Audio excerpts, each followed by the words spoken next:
So we're looking now at defending the Chinese grip, okay? I see a lot of guys do techniques on the internet. I see a lot of guys do techniques in karate schools.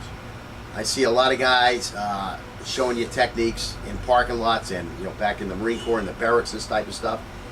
And the one thing you got to watch out for is when a guy is doing a technique and he don't do it full blast, full speed, okay?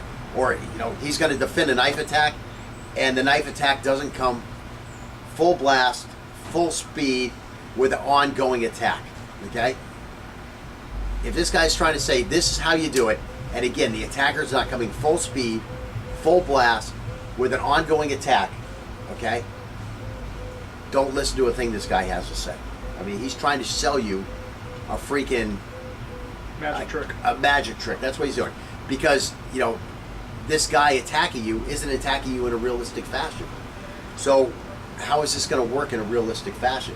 I mean, I literally see guys showing techniques where they never even go 50% speed. Like, okay, throw the punch. So the guy throws the punch. This guy steps aside. Okay, you step aside here. Then you slap this down. And now you come push it down here. And now you're going to reach behind the elbow. And you're going to twist his wrist this way. And you're going to put this up behind his back. Now you're going to kick him in the back of the knee. And now he's going to fall down the ground. And then you can mount him, and whatever sexual freaking preference you have, you can finish the job. They never ever go full speed. I mean, you got to go fast. I mean, it's not going to come slow in a real fight. He's not going to not retract his hand when you try to grab it or when you try to cut it. Right. And he's definitely going to be retracting it so he can come with another one. So if someone is showing you something that, again, they can't demonstrate that technique at full speed against an attacker attempting a committed, ongoing, which means a multi-strike attack, that technique is not going to work in the real world, okay? It'll work in the fun of the dojo, but it's not going to work in the real world because the application is not what's going to happen in the real world with the initial attack. It's just not going to be that way. So let's see. With the Chinese grip, a lot of people really like the Chinese grip because it has great speed in performing double taps and due to its concealment advantages. Also, since the knife is usually concealed before an attack begins, or because it is held in position even further back than ours, many people misjudge the contact distance and are being cut up before they expected. Being familiar with the Chinese grip style will allow us to more easily defend or attack it. So again, we're just going to look at some different stuff, and we're going to talk about some specifics here. Okay, so again, this guy is holding the knife in a reverse grip, Chinese grip, and he's got the knife forward. So the first thing I've got to realize is that because of the angles, the weakness of the angles from the Chinese grip is that he's going to have a hard time. I mean, what's he going to do? He's going to come over here with a big 1. Well, the fist is leading the way. He's coming over here with a big 4. Again, the fist is leading the way. Now he can turn this way with a 5. This would be what, an 8 stab or a 7 stab. And I might have some problems here. But again, guys usually don't attack like that. Let's say that from the first part. And again, if they do, again, I'm up here. This is going to be my biggest problem is if he throws this 7 at me up in the head. But again, he almost has to know where I'm going to get this. I mean, if I'm just coming over here like this, that's what's going to happen. I'm going to slide by it and he's not going to get me. So by far, against the Chinese guy, you want to go away from the knife. Now, we did talk a lot about knife forward, knife back, here, there, and that type of stuff, but now we're looking specifically at the Chinese grip. So when this guy has a Chinese grip, I have to be thinking I'm going this way. That's what I have to be thinking. Whether I'm a right hand, if I'm holding the knife in my right hand, or my back hand, if I don't have a knife, I got to be thinking this is the way I'm going to go. I'm going to use this arm to shield me from those weak angles that he's going to try to throw this way. So it's going to be much easier for me if he's like that. Now, go ahead and change the footwork. Okay, so again, where is the best place to go? Again, it's going to be over here. Now I can do a better job of coning in, coming ahead with an angle. So I can cone in on this upper arm, and it's going to be very easy for me to keep him from coming with any attack. And again, you'll notice, I didn't say come at me with an X attack. I just said come at me, and he came with whatever angle he wanted. I don't know what angle he's going to throw. That time he happened to throw a high angle 4, but it didn't matter. I mean, come at me again. So I'm up here, and this is the big thing. I've got this upper arm here. Okay. So that's a big thing. I want to go this way, and this time we got caught up. As I went to come across, we got caught up, and what am I going to do? Just going to shove this down, and I'm going to go to the side. If I've got a knife, I'm going to get busy, as we've taught you to get busy. So now switch hands. Okay, so now he's got the knife on the other side.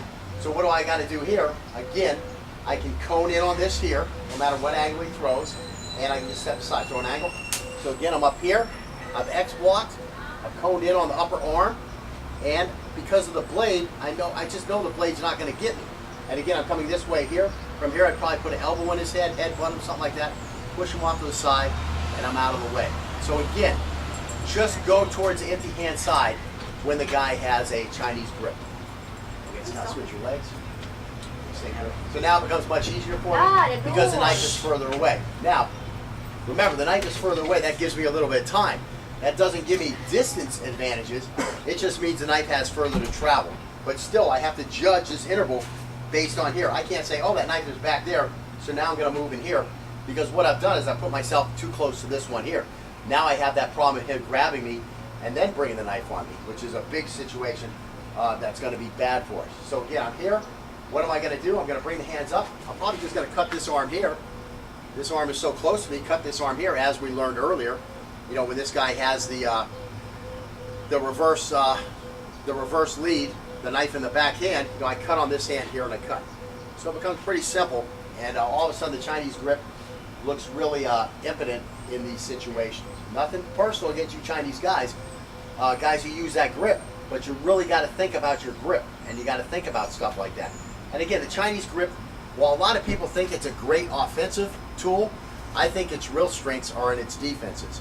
It's very easy to do these zones 1 and 2s with this thing, where you know the zones easily go into other zones. Same thing as it does here. But the nice thing here is when you hit this, if you got the cut on the other side, you can rip it back out and you get 2 cuts very quickly when you block. Those are the big advantages of the Chinese grip. But still, I think because of the limited angles, the ease of defending against it if you're a skilled fighter, and the fact that the blade doesn't have the reach that a forward grip has, you really should consider changing your style to a forward grip.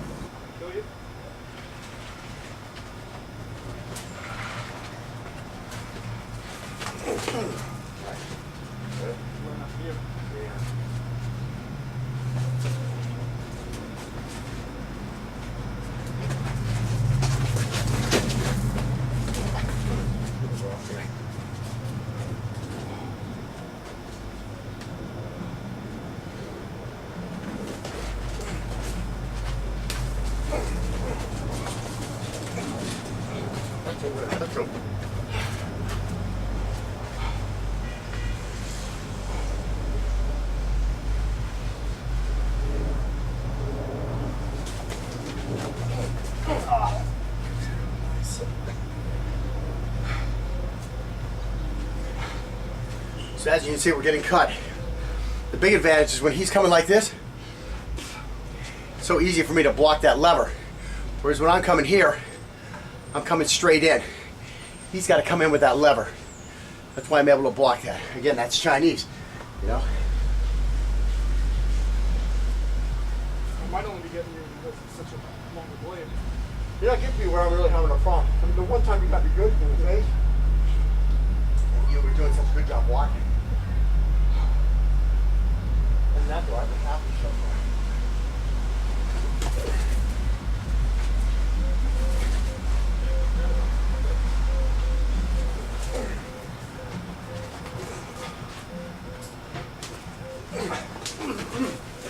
Good job, Shaw.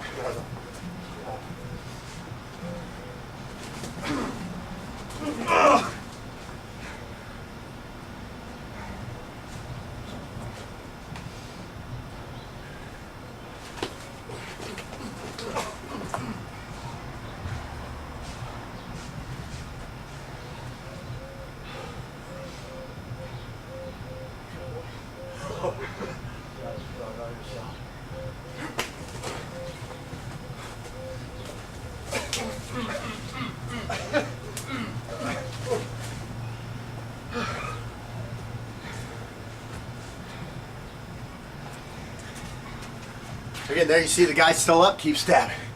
Guy's up, just keep stabbing.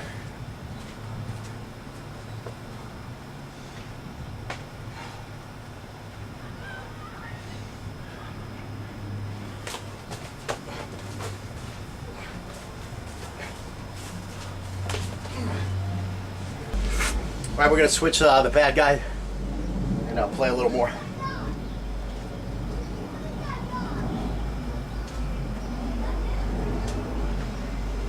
Get nice front bottom.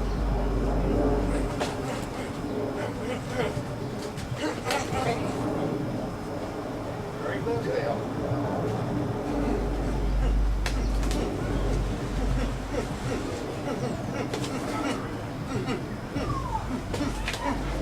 Just a little off.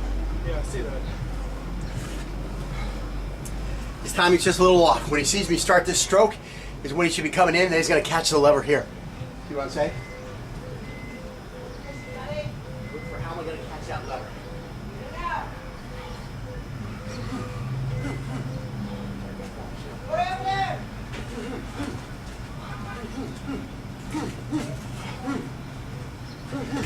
There you go.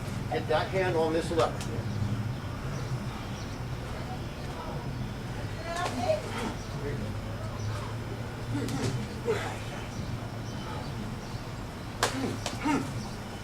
Get you down a bit.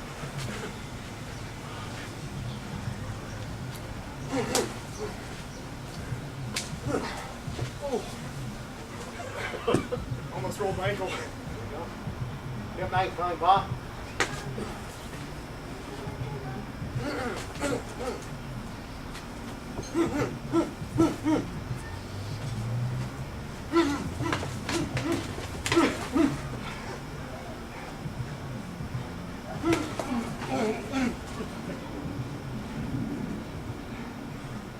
Let me just say something. And that's what a mechanical cut's gonna get you. I went for his leg, just stabbed the hell out of the back of my neck. I mean, come on, who are we kidding here? You're gonna give him his back? Please.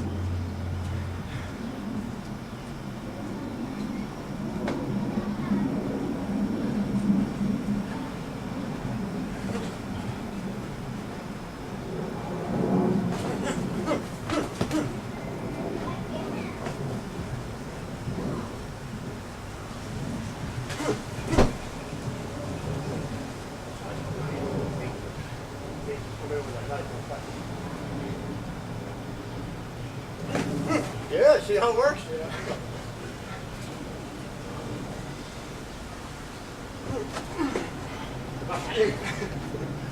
Do I have any reach?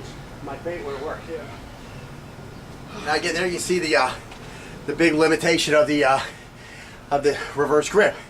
Threw a perfect feint, got him to drop his hands down, had a perfect shot for his throat, but when I put it out there, it was short. And then what did he do? He just filled that gap with his freaking knife, stabbed me right in the trachea.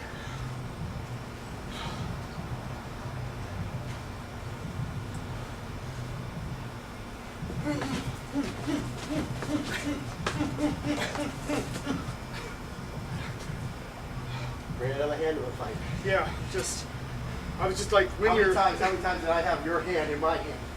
Like this, while I was finishing you off. Excellent, excellent. Last one. This, show me your stuff.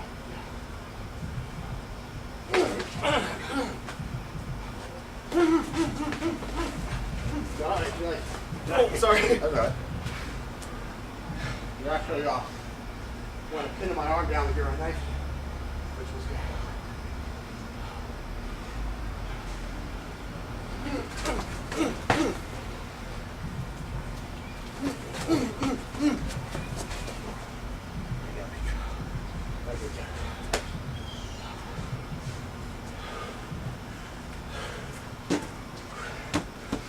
There you have it. Survive or don't survive, but you got to get something done. All right, so the big thing, the big learning point for Scotty in this thing was that you can't just attack this guy. You can't be at contact distance or further and just attack this guy. You get inside of contact distance, and again, you know, we're both trained fighters here. You really got to get to within close contact distance before you just beat this guy to the cut. Again, once you're ready to step off the center line and bring a knife in between you and that attack, it still makes that pretty hard against a skilled knife fighter. A guy in the street, you just want to whack out and slash his throat open, you probably got half a chance. But again, when you have that gap to cross, you can't just cross it with the blade and hope that you're going to slash this guy. I mean, that's what we've been training for. That's what we've been training for. That's what we've been training for. That's what the lessons 1 through 6 were all about, basically, was how to keep this guy from just coming across and slashing you. So we've got that covered. The guy's not going to get you with that cold cock slash unless you're really just off your game. You didn't practice enough.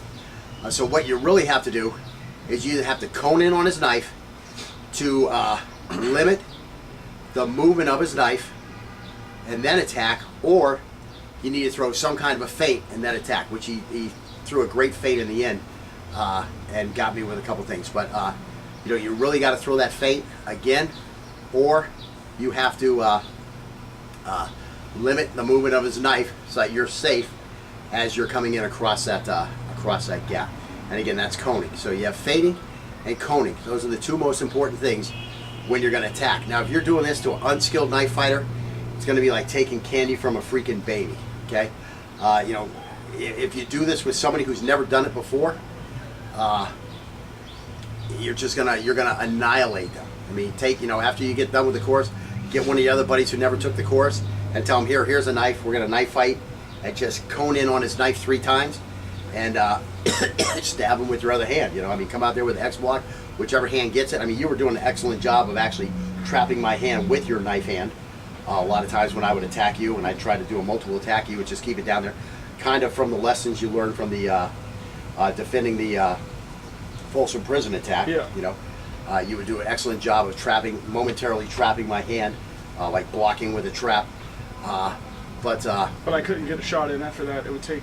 Right, because because your knife is down here and you want to get it back up here. Well, here I come again. Yeah. So you get stuck in that defending thing.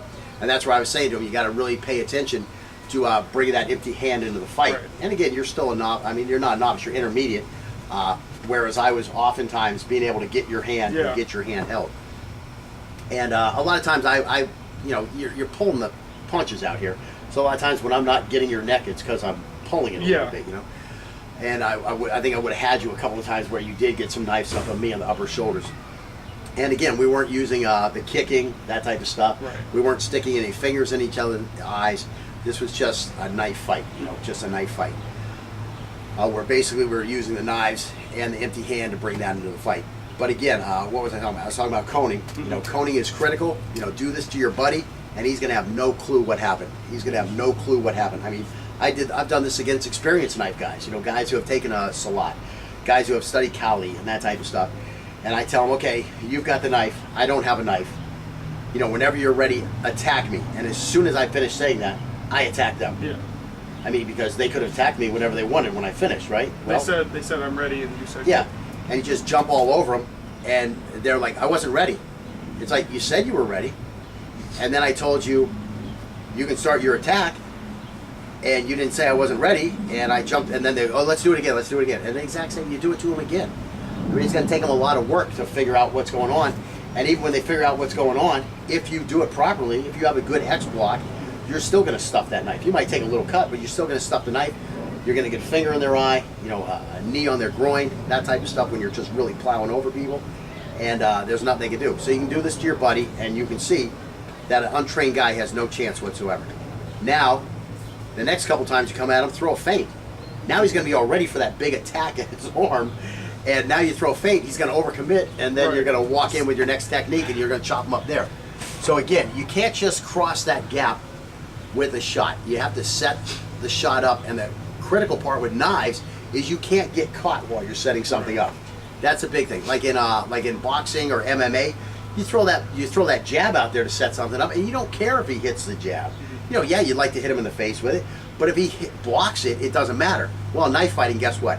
It matters. If he blocks you with the knife, you have a huge problem. That's what makes knife fighting much more interesting. You know, on the other hand, you know, we're not here to spar. We got to get in there and get this guy killed. This is dangerous stuff. We don't want to remain under fire. That's why you see me just going in there and getting it. And yeah, I take some cuts up here sometimes, but I got to get in there and I got to get it done. And again, Scotty is now a trained knife fighter. It's tougher to do than it's going to be against your buddy who hasn't taken a knife fighting course. You know, so that's what I'm saying.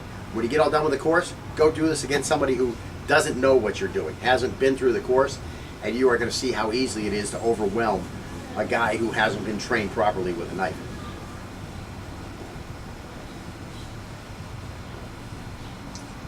And that's it for today. We're doing a short lesson because this shit really beats the shit out of you. You're out there, you're trying to move as fast as you can, as much as you can in a short period of time, and you're just smashing each other's wrists, of course, while you're out there. And it beats you up a little bit. And you know, how beat up do you want to be? You know, I mean, we could go out here and go for an hour and then limp away and not be able to work tonight. But both of us have a job, so we've got other stuff we got to do. And we were kind of foolish we didn't pad up. I padded up in the end because I just was getting beat up a little bit on this hand, and I didn't want to get beat up on this hand. So I put the pads on. So definitely wear the pads, wear a mouth guard. Again, Scotty is just a really dysfunctional kid. I try to talk to him, and he just didn't put the mouth guard in. He wouldn't put the pads on. You know. I'm trying to increase my tolerance. Yeah, he's increasing tolerance to chewing with his gums. Is that what you want to get? So anyways, thanks for watching. We're idiots, but we have fun.